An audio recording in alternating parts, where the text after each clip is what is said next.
Hey guys, Rohanna here. Welcome back to Align Mental. Welcome back to another full day of eating video. So for my brunch, I'm going to do, I call it the Sense 8 Slaw. It was just something I came up with one day when I was just like trying to clear out the kitchen and use up all the shit that I had. But it turned out really well, and I call it the Sense 8 because there's 8 senses. Like there's 5 tastes, right? Bitter, sour, salty, sweet, and umami. So it's a slaw. So for the bitter, I'm gonna use a radicchio. It looks like so. It's very pretty, and it's like a cabbage, but it has a little bit of a bitterness to it. So, which I dig. But if you don't dig, I guess you can just use a regular cabbage. A purple cabbage would be more visually appealing. And then for the sour and a little bit of the sweet, I'm gonna do a Granny Smith apple in the slaw. So this is blood orange juice. Remember in the first video I segmented some blood oranges and I said I keep the juice to make vinaigrette with. This is not from that video. That was a long time ago. This is a new batch, but it's beautiful and I keep that. And then I just mix it with, I'm gonna do honey, but you can do maple syrup if you want, or agave is also a liquid sweetener that people often overlook. Our salty, well, there's be salt, but I'm going to use this spice blend on some of the other things. It's a savory soul spice blend, soul as in Korea soul. So it's like an Asian kind of thing, but it's very heavily salt forward, so it imparts a lot of saltiness. And then for the umami, I'm going to use, umami is like meaty kind of smokiness. I'm going to use toasted sesame oil in the vinaigrette and also to cook some of the ingredients. So that's the 5 taste senses. And then there's 3 texture senses. So crunchy, the slaw is crunchy, but then I'm also going to add some toasted pepitas, which is pumpkin seeds, on top of the slaw for crunch. For chewiness, the protein is going to be tofu, which I'm going to season with the spice blend. And then for creaminess, I'm going to use avocado. I'm gonna try grilling the avocado like alongside the tofu and maybe put some of this on it as well. I've never grilled avocado, but I know it's a thing. Okay, so to cut this thing, you can use a knife and just slice it because it's already a cabbage. But have you guys heard of this thing? It's called a mandolin or mandolin, whatever. And yeah, it's pretty cool. Like you just I have something in my eye. You just like hold it over the bowl and you slice the vegetable that way. So initially it's just a flat surface and then the blade is here. So that's very sharp. And then you can increase the thickness by turning this screw. So if you want a thin slice or a thick slice, so I'm gonna do it pretty thick because the cabbage is already pretty delicate. You don't want it to be too, the shreds to be too fine, otherwise it won't stand up to the vinaigrette. This bowl's better, and then you can see how I'm talking about. Or can you? That's the thing, is you want it to be hooked onto something, but it's just not hooked onto anything. You just gotta be careful. So hold it. It did come with like a holder that you hold the vegetable with to protect your fingers, but it was pretty useless. I don't know, I lost it. Like I never used it though because it just would always slip. So I'd rather just hold it and be careful.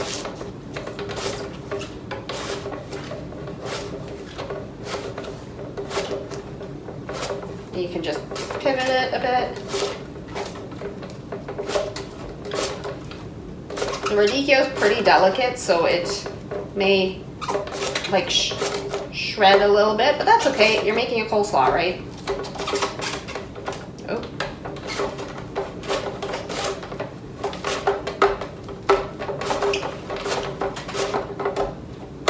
Just show you guys what's happening here. See? Yeah. And you just get a more even slice rather than if you use a knife. This is only $30. Like you can get it on Amazon for $30 or Walmart, so I think it's a pretty cool investment. That's the end product, and that's the waste product, and then this is the end product.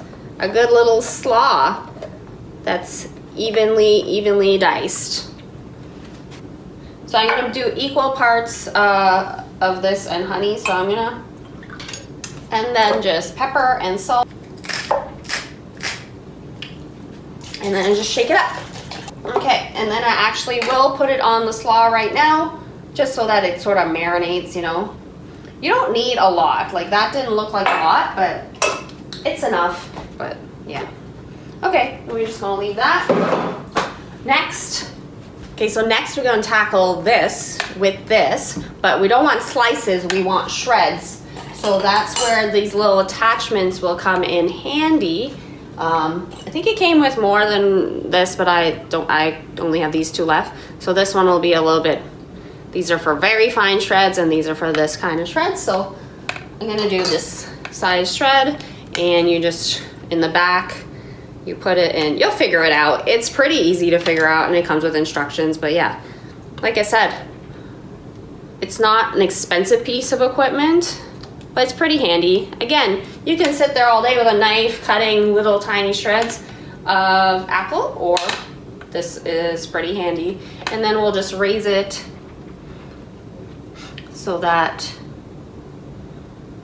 yeah, that over like so. Grab said apple and then just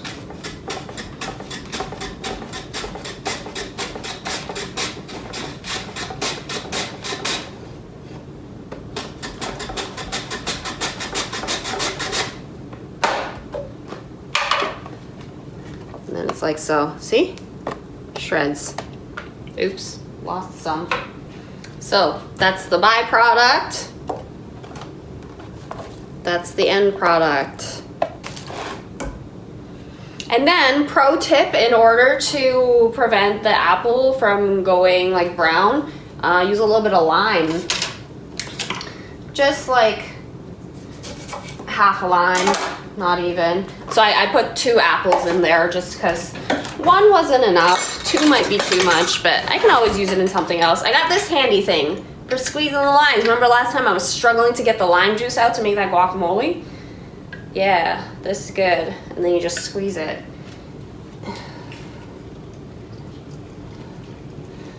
That's good. Yeah. Yes! Look at that. I own that lime. For the pepitas, we're just going to toast them lightly in a pan with a little bit of sesame oil. And while we wait for that to heat up, I'll just show you this pan that it's just from IKEA. It's like a grill pan, so you get grill marks just to make the avocado and the tofu just more aesthetically pleasing, to just have grill marks as if I made it on a real barbecue. So I put about, I don't know, a sprinkling of the sesame oil and about half a cup of pepitas in here. You don't have to put oil. You can just dry toast it. It'll be fine, especially in a non-stick pan like this. So I will put a drizzle of oil, even though this, I don't know if it's non-stick. Use a paper towel, but I feel like that absorbs a lot of the oil, or like a basting brush like this, just to spread the oil around.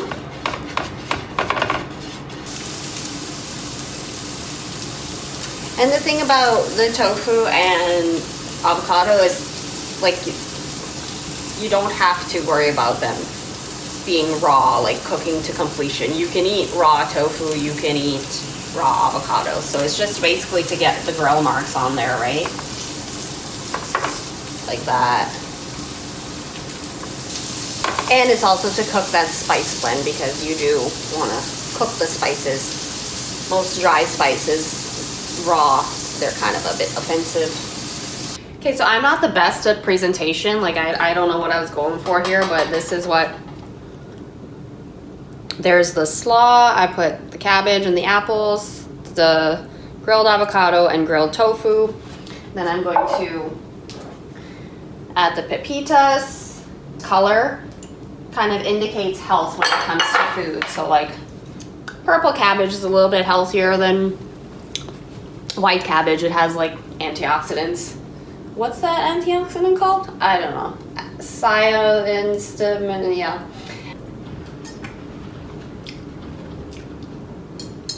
Oh, I did just want to say something actually about healthy fats. So this has a lot of healthy fats in it. Avocado, the pepitas,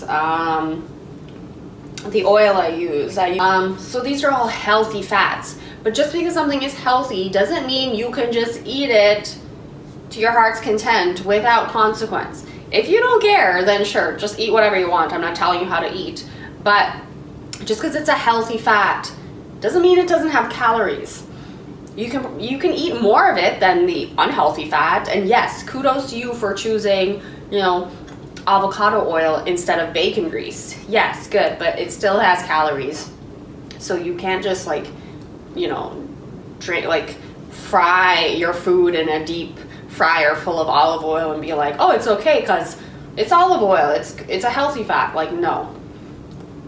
It's good that you're doing a healthy alternative, but you still can't, it still will have calories. So if you care about that, just be wary that even healthy foods have calories, and calories add up. Nothing is wrong with calories. It's not a bad word. It's literally how we live. It's our energy source. But don't think just because something is healthy that it's inconsequential. Okay? This is so good.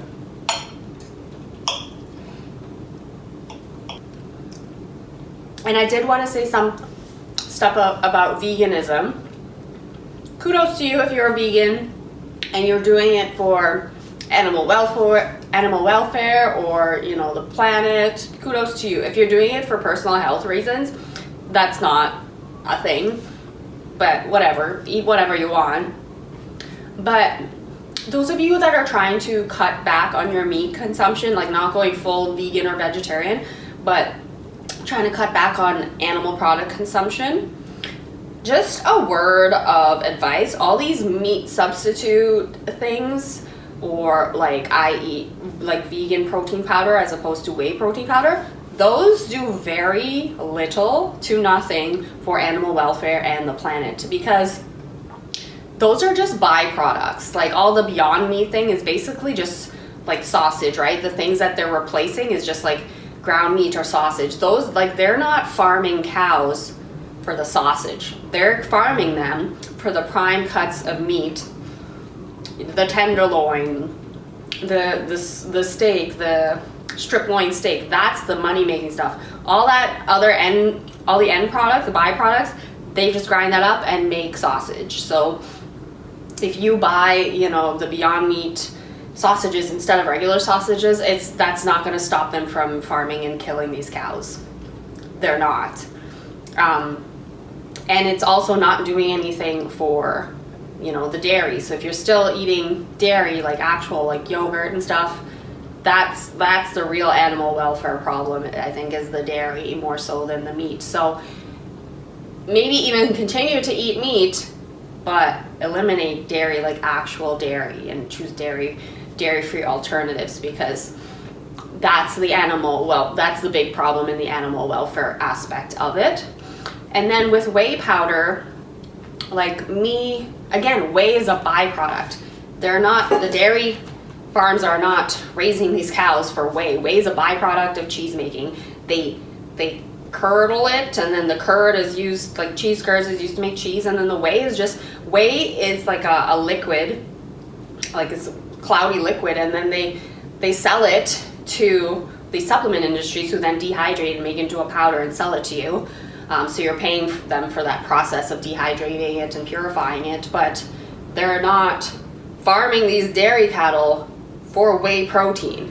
Even if you switch to vegan protein, they're still going to be farming these poor cows and calves for cheese. That's the big problem. That's the money maker, is cheese and actual milk, but all cheese. Y'all know how expensive cheese is, right? So I think that dairy, if you do want to do something for the planet and animal welfare, it's more important to eliminate dairy and actual dairy, like the cheese, the cream, dessert products and stuff like that. That might be more impactful for the welfare of animals, rather than just being like, oh well, I've you know, I buy Beyond Meat burgers instead of real burgers. Nobody cares. They're just gonna throw the meat burgers in the garbage and continue to kill those cows for the tenderloin and the strip loin and the tomahawk steak and all that good juicy stuff that I love. I'm not a vegan, but I am aware of, you know, global issues like animal welfare and global warming, and I'm trying to do my part. But if you are gonna make, I just spat something, if you are gonna make changes in your lifestyle, you want them to have an impact. Otherwise, why would you do it? If, you know, not eating cheese didn't have an impact, then just continue eating cheese. So I'm just telling you, if you want to have an impact, maybe just stop the actual dairy and don't buy the meat alternatives. Like the Beyond Meat is so expensive. Like, why is it more expensive than the actual meat sausage? That makes no sense. Just don't buy that. Just eat vegetables instead, right? That's my rant, my education for ya. This is a cherry, in case you're wondering.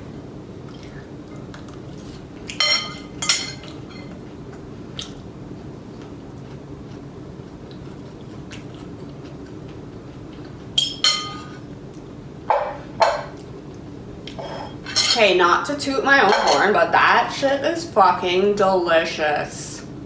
Try it. And it was vegan, which will be a stark contrast to what I'm making for dinner, which is basically carnivore. Stay tuned.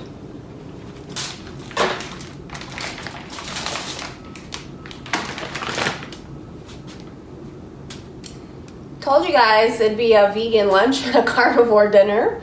I'm gonna do ribs. I want my baby back, baby back, baby back. Who doesn't know that reference? Go educate yourself.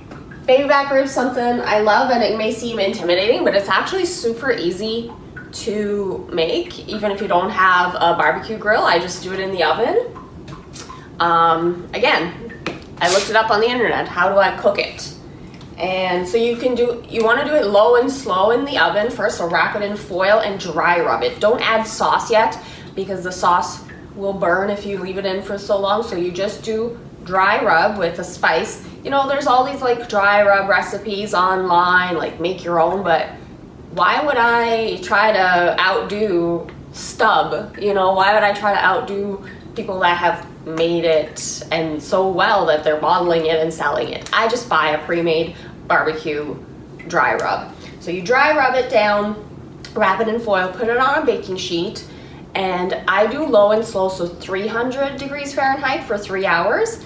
If you don't have 3 hours, you can do 350 degrees Fahrenheit for 2 hours. And then either way, uncover it. Then you put the sauce of your choice and then bake it for 450 for half an hour. And at that point, the 450 for half an hour, I will put it in with the vegetables that I'm going to eat with it, okay? So first things first though, there is sometimes on this side, the bone side, a little sinew that you have to, or you should remove. You'll probably have to pull it up with your fingers, and then grab a towel, a cloth of some sort, just because it's slippery, because you'll need to you just peel it off. It's not mandatory, but it can become tough as you cook it. So if it's there, like if the butcher hasn't removed it, just remove it yourself. So it's kind of an art, not a science, but you'll see it. And then, yeah, sometimes it comes off in a oneer, and I'm like, yes, very satisfying. But sometimes you gotta multiple. And if you really can't find it, don't worry about it. It's probably just so thin, and then it won't be a big deal when you're eating it. But some of them have a really thick one, in which case, that can become chewy as it cooks. So you do want to remove it. But I literally can't find it. This was from Whole Foods, so bougie AF. So the butcher there probably removed most of it and probably just forgot this part. So yeah, just gonna dry rub this down, and again, put as much as you want. I really massage it in. Don't be afraid to get your hands in there. There's no other way to do this. You can't use a brush. You gotta just get in there.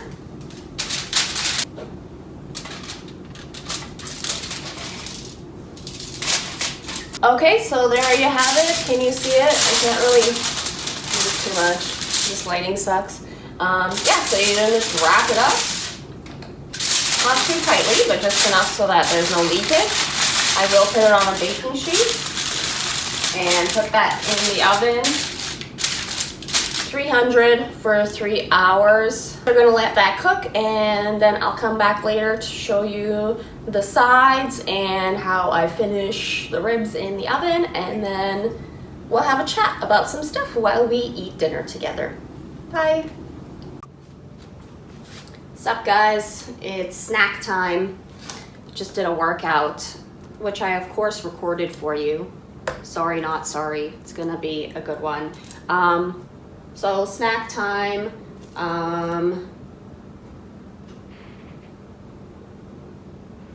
The cats are always creeping me out opening doors. Stop that. So there's, what's that thing, like ants on a log? It's like celery and peanut butter and raisins. That sounds gross. I've literally never eaten that. Who invented that? But I do appreciate like the boat conformation of those things. Like they're fun to eat. But what I use is a cucumber, and you just hollow out the middle, and then you can use any like canned fish, tuna or salmon. But I'm just gonna be bad and bougie for y'all today, and I got some wild crab meat. It was hella expensive. I don't do this every time, but like, why not, you know? Treat myself. And then yeah, just literally make a seafood salad just with mayonnaise. Like I could fancy it up. I will fancy it up with some fresh herbs. So I'm gonna do chives, and this is flat Italian parsley. So yeah, just make a little boat with that. Shin knife.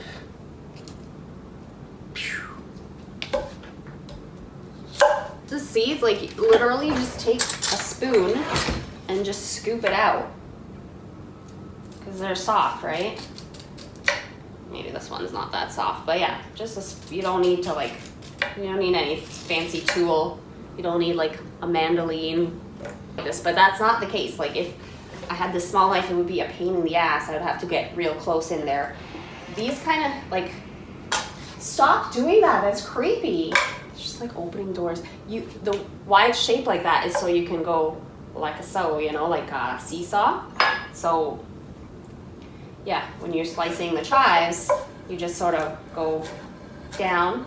So seesaw, and then just glide it a little bit. Watch your fingies. You want crab? I've offered you crab before. You don't even like it.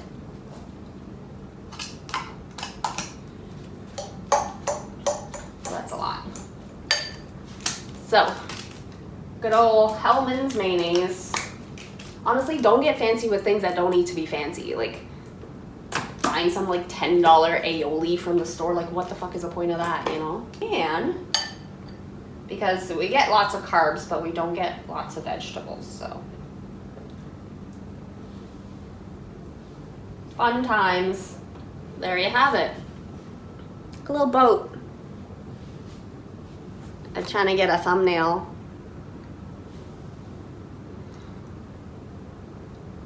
Perfect.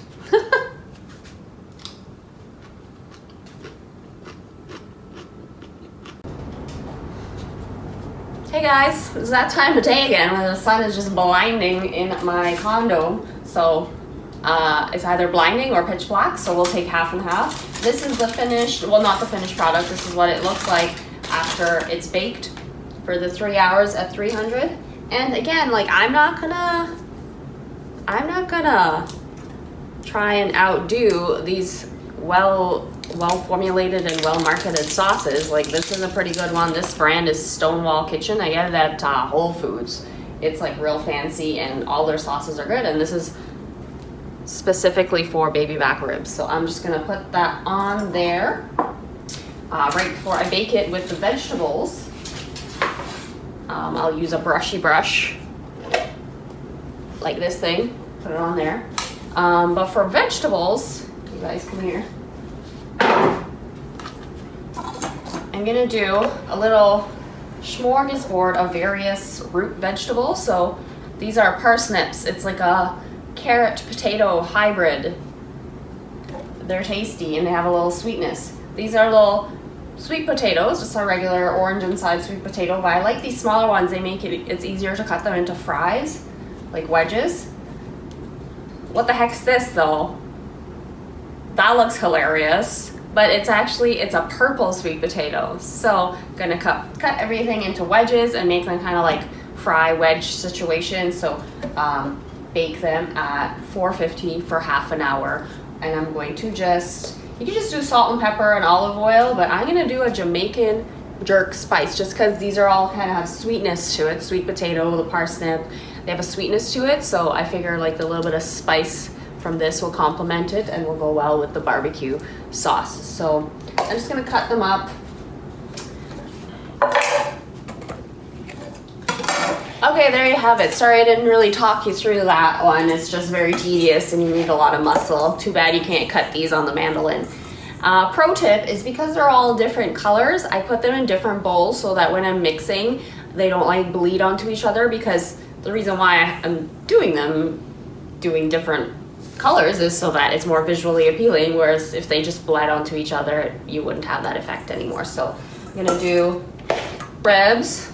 Can you guys see? Sure, you've seen ribs before. I'm gonna put this light on. Is that gonna help? Sometimes it's more of a hindrance than a help. Oh, there you go. That's the ribs. This is one tray of the root vegetables. So I'm gonna eat that as my portion. How many ribs do you guys think I can eat? Okay, we're gonna start with, the end one doesn't count. 1, 2, 3, 4. How many are on here? That 1, 2, 3, 4, 5, 6, 7, 8, 9, 10, 11, 12. Okay, we're gonna do 6 and 3 and I'm gonna start with 6. Don't doubt me. Like, never doubt how much I can eat, okay? Like, the last person that doubted how much I can eat, they paid for my dinner and it was expensive. I'm outside right now. My cats always need to go outside right like when I'm eating dinner. Okay, and I got a side of jerk barbecue sauce. So this is not, I didn't put this sauce on the ribs, but I'm gonna have it as like a side dipping sauce just because it might be too spicy if I put it all over the ribs. And then I also got this hot Cajun spiced mayonnaise that I'm gonna use as a dipping sauce for the root vegetables. And yeah. So while this cools, I just want to say that all these sauces and shit, they add up in calories. So if you are concerned about calories, be aware this Cajun mayonnaise thing, and all mayonnaise, has 100 calories in 1 tablespoon. It's 100 calories right there. And I bet most of you do not measure out the tablespoon, you just go ham. A lot of barbecue sauces, ketchup and stuff, they have a lot of calories because they have sugar. A lot of them have sugar as the first ingredient. Water is the first ingredient. Second ingredient, organic cane sugar. Just because it's organic doesn't mean it has any less calories. So 2 tablespoons has 40 calories, not as bad as the mayonnaise, but like you saw how much I put on there. Even the spice rub, especially a barbecue one, will have sugar in it, so that's calories. And that's fine. Like I said, for me, I burn a lot of calories. I'm lean, I need a lot of calories and I burn a lot of calories, but if you don't work out like I do and don't have the muscle mass that I do, then all these calories can add up for you. However, there's like sugar-free versions or sugar-free or reduced sugar sauces you can buy at like the supplement store. However, I would use those with caution. Those sugar-free alternatives, those sugar substitute, there's aspartame, acesulfame K or acesulfopotassium, sucralose, and even stevia. Even though it's natural, it's still a sugar substitute.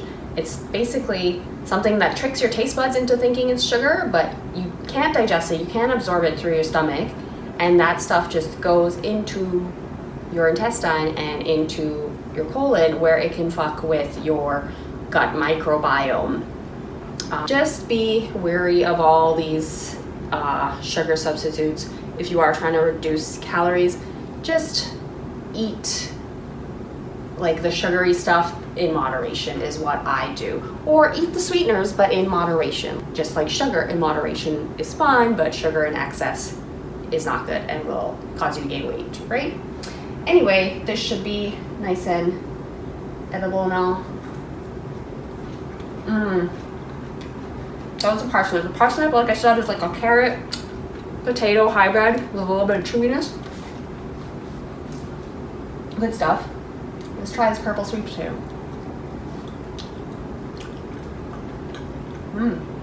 Interesting.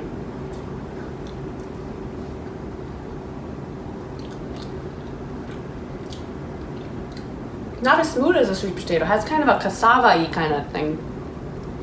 Or like Eddos. Do you guys know Eddos? The massacre. So that was full day of eating part 2. Hope you guys learned some valuable nutrition tips and some cooking tips.